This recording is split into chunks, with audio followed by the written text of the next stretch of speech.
Hey y'all, I'm back. This is my final this is my final installment in my series. Don't I sound like a preacher?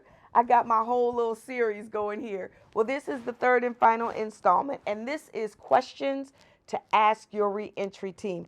If you didn't see video 1 or 2, please make sure you go back and watch them. But I'm Robin Ware, and I'm a church consultant, and I'm extremely blessed to get to work with great pastors and leaders all across the country, helping them make their churches operate in excellence. And so, as we prepare to re enter after COVID 19, I am teaching just some of the strategies that I'm using as a part of our reentry team at my local church. So, listen, right after this intro, I'll be back with some more information that will be a blessing. Here we go.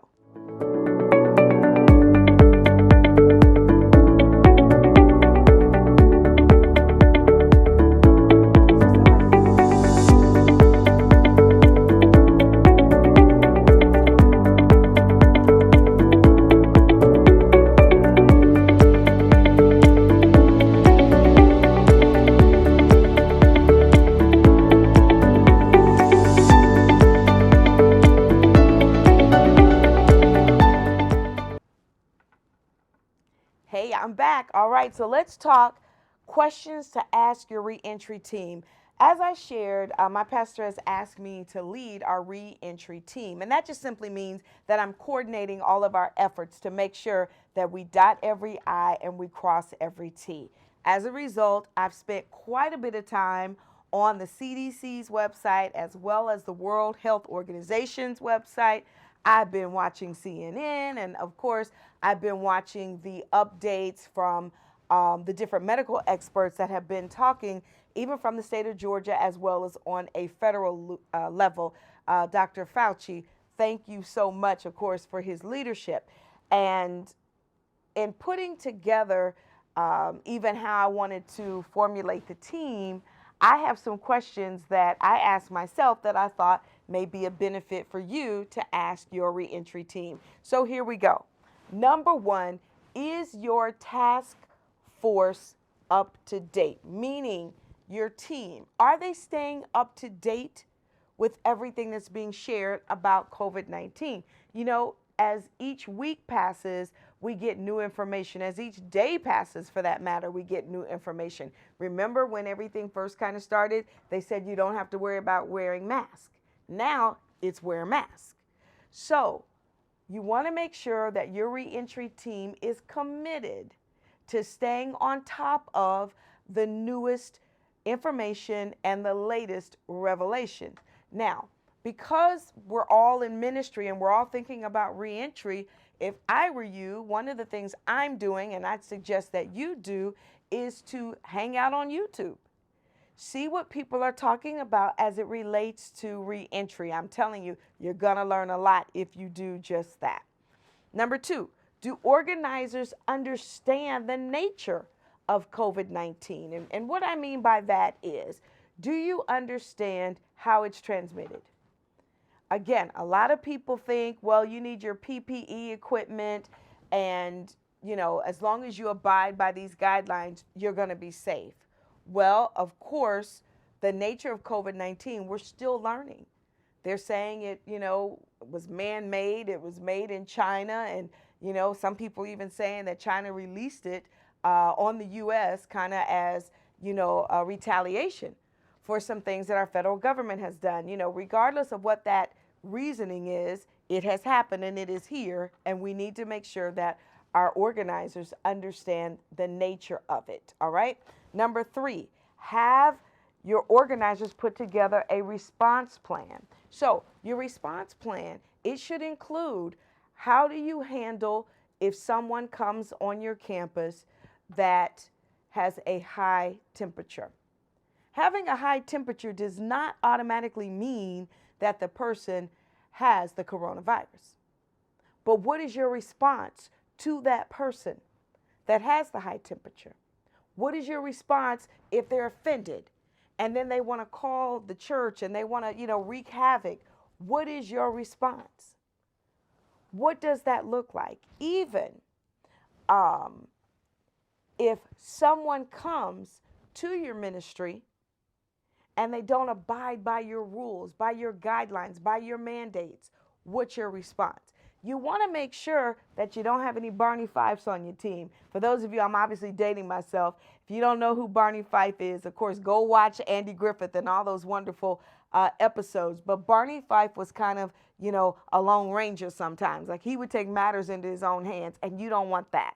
So you want to make sure that your response is well documented so everybody on your team, they're all reading. Look, I'm in church, but they're all reading from the same hymn book. All right? And then number 4, have your organizers created a PPE list and budget. Put that in the comments for me. Do you think that your organizers have put together a PPE list and a budget? I'm so thankful that, again, as in leading this team, that we've got assignments and we're all doing different things. And one of the very first things was to put together our PPE list and our budget. And we've got some medical professionals that are already donating some of the supplies that we need that are in short supply. Isn't that a blessing? Well, I'm telling you, get your list together, get your budget together so that you can communicate it with your membership. You never know who's got what you need. I serve with the marketing team at my church as well. And a lot of the updates that we're going to be doing will be communicated through the direction of our marketing team. That's a great way for you to do it as well. It keeps your information protected, meaning the way you want it said, the narrative that you want shared, it's done in a professional manner and it's done in a controlled manner. You don't want someone just out there, Lone Ranger, again, Barney Fife, putting statements out on Facebook that we need masks at the church.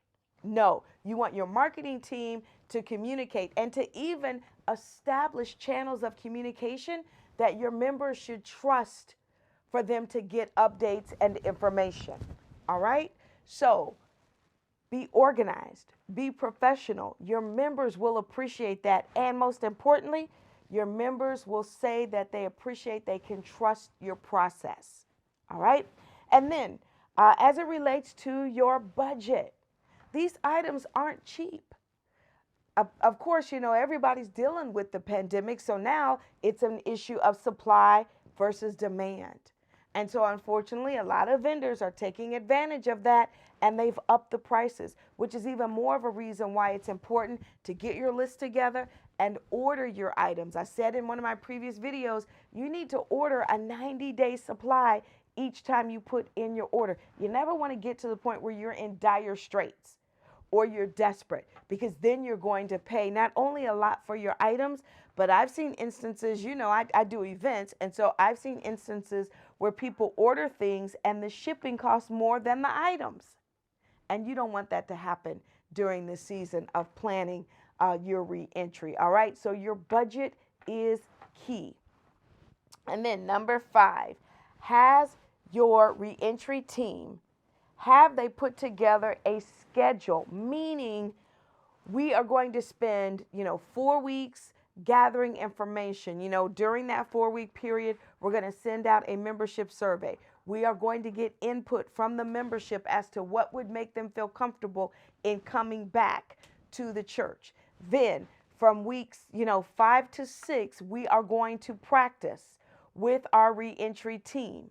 If the government says that we can go back to church, and we know there's been a lot of false starts as far as I'm concerned as it relates to releasing churches back, but when it's official that, the pastor has said it's good, we can come back, then you need to have some practice up under your belt so that when your membership comes, your reentry team is comfortable and they know exactly what they are doing. All right?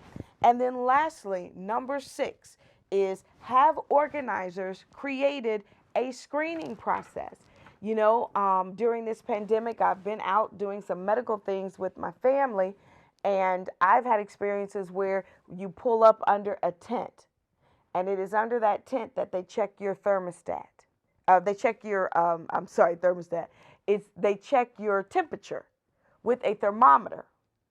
And then depending on what your temperature is, they tell you if you can go to the right or if you can go to the left. All right. If you go to the right, then you can go ahead into the doctor's. If you go to the left, that means you have to exit and you can't enter the building. All right. So you want to make sure that they have the whole screening process mapped out.